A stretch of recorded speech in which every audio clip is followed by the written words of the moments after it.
I just want to ask you about Bijan Cortez. You mentioned on Friday that it was a race to maturity for some of these younger guys. What did you see out of him in an expanded role tonight? I thought Bijan did some really good things. He had 2 assists in 14 minutes. I thought he did some really good things in moving the ball. I thought he had a couple. I got to look at the tape. I thought he had a couple hockey assists, to where he sprays it. He can really pass, and he's looking more comfortable. I mean, they pressed the whole game, and I thought he did a nice job, running the offense, out there as he's been doing more and more. Appreciate it. Jesse Crittenden.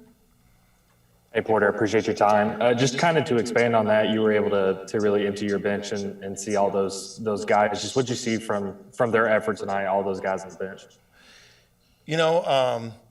We just need. I thought Ethan played really well, and he's been getting minutes, and basically was really looking at I thought Bijan, CJ, Jacob. I mean, those guys have got to continue to get better and get deeper. What I did see is when they came in, I didn't see a big drop off defensively, and that's what I was really the last couple of games, like when they come in, not the Arkansas game but Arlington, like when they started making subs, our defense went down. It was not the case tonight. I thought the subs continued to guard well. Appreciate it, Porter. Thank you. Go to Ryan Chapman next, followed by James Hale. Hey, Porter, a little bit of a slow start offensively the first 10 minutes, but then you guys turned it on. What did you see that was kind of the difference? Was it as simple as just settling into the game? No, I got to look at it, to be honest with you. But in terms, I didn't know. Sometimes it was a slow start. I'm like, man, we didn't get good shots. I got to look at the tape, but I thought we moved it. We're looking at our staff. We started out, I think, 0 for 7 from 3, and I thought we got a ton of good shots. So I didn't think we started out slow in terms of what you might think slow is, like, man, they're stagnant. We just started out missing a bunch of shots. We were up 8-2, I believe, and we were sitting there looking at each other, we're guarding, but like Mo started out 0 for 4. Jake, I think Tanner missed an open 3. EJ missed a wide open 3. I think everybody took like a good shot, and we just weren't making them.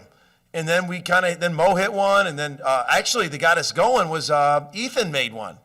Ethan made a 3, and that was the first 3 of the game, I believe. And so I was kind of pleased with how we moved the ball a lot of the times. What I'm not pleased is some of our turnovers. There's a fine line of getting the guys tight, but then being too loose. We can't. It's one of the big areas we got to clean up, and it's happening in the games where we have a lead. I got to look back in the Florida and the Arkansas game, and the Central. I thought we took care of the ball. When we get leads, we get kind of loose. We're going into conference play, and look at the stats of top 30 teams in the country that force turnovers.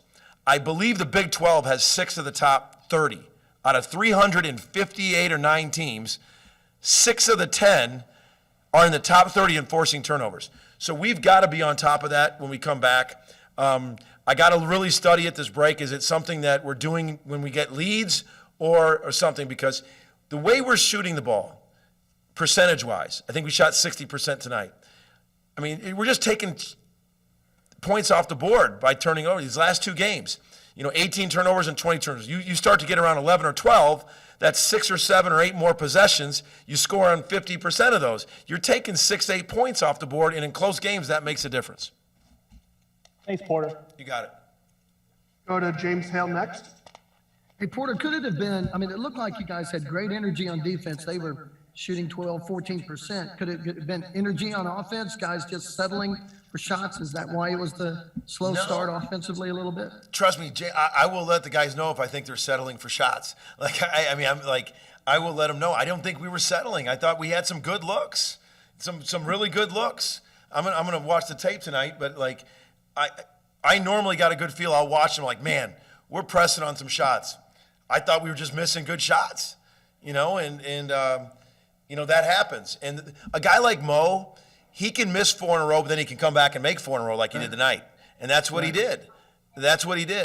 And, he's got that confidence. He's got that work ethic, and he's got that. What I liked, he had a couple that he just didn't force, and it came back out. He pulled it out of the corner in the flow of the game. So I thought he's getting more and more comfortable because you don't need to force when everybody looks for you. They all look for Mo. So you don't need to force him. And he didn't. Hey, thanks, Coach. You got it. Go to Parker Thuden, followed by Grayson Blaylock. Yeah, Coach, you talked about Mo's ability to, like you said, miss 4 in a row and then come back and hit 4 in a row again. How much confidence do you think that exudes to the rest of the team when you got a guy like that everybody knows he's a viable threat from beyond the arc and he's really starting to feel himself? You know, I think guys like that, you know, I think our guys start to look for him in transition. They look for him at the end of the press. We run stuff to get him down there open. But what else do they understand is, Rick Majerus used to say this line, everybody has a projector. And nowadays, projector's outdated, so everybody has synergy. You know, that should be the new line that Rick would have used. Everybody has synergy, all right? So everyone knows that Mo can shoot, all right? That's a key because guys start to play out. That's going to help you as a teammate. So if you're feeding Mo when he's open, that's going to open things up because it's hard to sink off him. Appreciate it, Coach. Merry Christmas. You got it. Merry Christmas. Got time for one more. Let's go to Grayson Blaylock. Hi, Coach. You mentioned how good the Big 12 is. How important is it to head into conference play with this strong of a start? You know what? I talked to our guys. We kind of break it down. I'm so process oriented about moving it along. You know, and when we got the job, our first part of the process was coming together in the summer, and that's what our whole focus was. We didn't want to talk about the NCAA tournament. We didn't want to talk about the games. Our summer, we talked about that. Then it becomes the next part of it is your preseason. You know, school starting, lifting, boot camp, and then the next start was non-conference. And so, you know, on some aspects, I'm pleased. You know, I'm never satisfied. Did a lot of people think we'd be where we are today? No. But I think we kind of felt like we could move this team along if they're defending. And now the next phase is conference. And we got to step it up another level. It's as elite. It's by far. I just retweeted something from the Big 12. Like the average net is in the high 30s. The next best conference average net is in the 70s. That's a huge disparity. I mean, this is the best basketball league in the country, bar none, this year. And so we've got to take it up another level. I'm a big proponent of letting these guys have a couple days with their families. They've been going through Thanksgiving, everything, and then we come back. We gotta really go back to work for an unbelievable conference season in the Big 12.